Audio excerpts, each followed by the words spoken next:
Last month, my sister decided to visit us in the studio to offer her perspective on interior decorations. Admittedly, our design IQ lies on the wrong side of average, but as the day wore on, turns out we were all born without the gene. Around 4 p.m., my sister asked the dreaded question.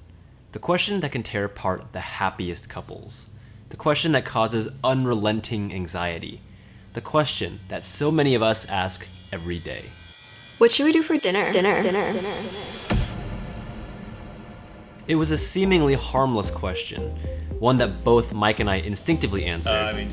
You can decide. Yeah, we're kind of busy right now. Follow-up after follow-up question came. What kind of food do you want? Mexican or Asian? Fried chicken? What about dim sum? All of which neither of us answered any differently than the first question. Things went quiet for a bit, but 2 hours later, she comes marching over with the most frustrated face I've ever seen to tell us that she ordered Mexican food. 2 hours it took to order dinner, something most people eat every single day. The limitless array of options to choose from overwhelmed her and ruined her entire afternoon. An afternoon that was supposed to be a stress-free sibling hangout turned into a lengthy dilemma with an unsatisfied result. It can feel impossible to make decisions, even the simplest ones that have next to no impact on our lives after the moment they pass. I can barely remember how I spent Monday afternoon, which proves the inconsequential nature of day-to-day decision-making. Yet we all come across the dinner question daily, and it almost never fails to cause some kind of uproar in the household. One of the studies in Fast This Way talks about how the average person spends 15% of their thoughts about what their next meal is. I'm like, maybe we could have that 15% back and do something better with it. Making a decision with 2 choices is hard enough, but what happens when it becomes 3, or 4, or more? What happens when the choices are limitless? It's ironic that more freedom to choose causes more stress, because no one will argue that autonomy to live life how you want is a bad thing. In fact, many people would agree it's a human right.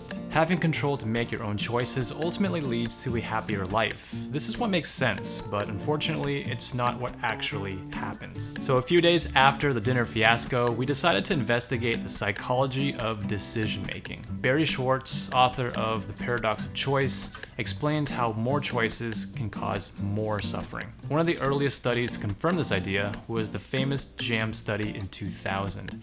In this study, shoppers entered a grocery store and encountered a tasting booth of jams. One day, the booth had 6 choices, while the other day, 24. You would think that having more choices was more desirable. The more variety, the better, right? But instead, what they found was shocking. Not only did shoppers buy more jams from the 6-choice stand, but they were also happier with their purchases overall. More choices are actually a part of the problem, and there are 2 big reasons why. When we have too many options available, we suffer from analysis paralysis. It's exactly what it sounds like. With so many options to choose from, people find it very difficult to choose at all.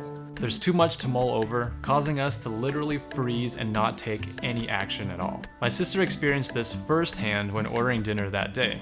Simply typing in food on Yelp unraveled an endless scroll of options, all of which looked delicious. Being tasked with picking dinner to please a group feels high stakes, and it's why we overanalyze every option. And after a certain point of scroll fatigue, I'd backtrack, thinking that sushi place sounded pretty good, only to realize it didn't excite me as much on the second pass. Then, frustrated, I continued searching, considering every little detail like price, distance, delivery, what are the pros and cons, all of this analysis only to eventually give up and order nothing. Even if we eventually break past paralysis, we approach another stressful hurdle, buyer's remorse, or the feeling of uncertainty that you made the wrong decision. And what happens is this imagined alternative induces you to regret the decision you made, and this regret subtracts from the satisfaction you get out of the decision you made, even if it was a good decision. Buyer's remorse is sneaky. It's amplified when we have more choices, because subconsciously having more options raises our expectations for the decision to be perfect. When I choose Taco Bell over all other gourmet authentic taco joints in LA, it better be the best damn Crunchwrap Supreme on 4th Street. It explains why my sister felt dissatisfied when the food arrived. Her expectations weren't met, and in the back of her mind, she was thinking there was a better choice I failed to see. I experience buyer's remorse all the time, especially when I'm out at the grocery store. Do you know how many different kinds of almond milk there are? Of course, an easy solution would be to just buy them all, but that's also a dangerous road to take.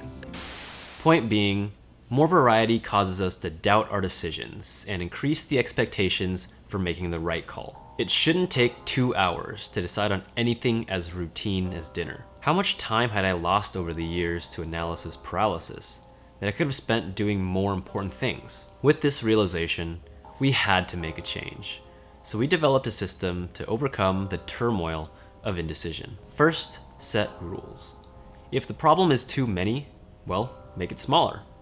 We don't like being restricted or bound by things outside of our control. But the reason this trick works is because you get to set the rules, so you maintain autonomy. I'm not saying you have to go as extreme as switching to vegan or keto diet, although those are definitely helpful ways to narrow down your food options. It can be even more simple. For example, fast food is no longer on the table. Maybe Friday is the only day that you'll eat out, or Monday is soup day. You can choose the constraints that fit your lifestyle to narrow down the options and prevent analysis paralysis. Next is to have favorites.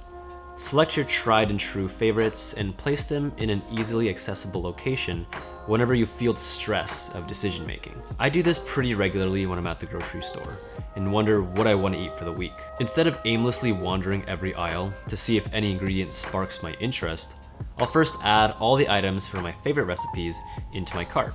That way, I'll at least have a healthy, delicious meal guaranteed before having to think about anything off the cuff. If you're not much of a cook, then save some favorite orders from online services like Postmates or Uber Eats to speed up the decision-making process. And finally, this tip is for those who want to completely offload planning any kind of meals. Subscribe to a food service or expert you trust in and follow a structured schedule that plans all your meals for you. This is a way to remove ever thinking about what the next meal should be, since it's all laid out for you. And finally, this one's just for fun, but you can use the Mike and Matty meal matrix. I'll link it in the description below. Pretty much, it's a random meal generator, like a random name generator, and it'll allow you to choose different kind of food options for your dinner. When it comes to food, we want the best recommendations for our health without the hassle of analysis paralysis or buyer's remorse. After applying these simple strategies to reduce the burden of decision making, we found more time to work on other important areas of our lives. Because in the end, we're always looking for ways to increase our productivity while still advocating for our health and minimizing stress. This is just another step in the journey of detaching negative emotions from the day-to-day. So in keeping with the spirit of reducing decision fatigue, I am not going to give you a ton of options like subscribing to this channel or liking this video or leaving a comment below. Instead, I'm going to leave you with just one option. You have no choice but to watch this video where I talk about time management as a doctor and YouTuber. I'll see you there.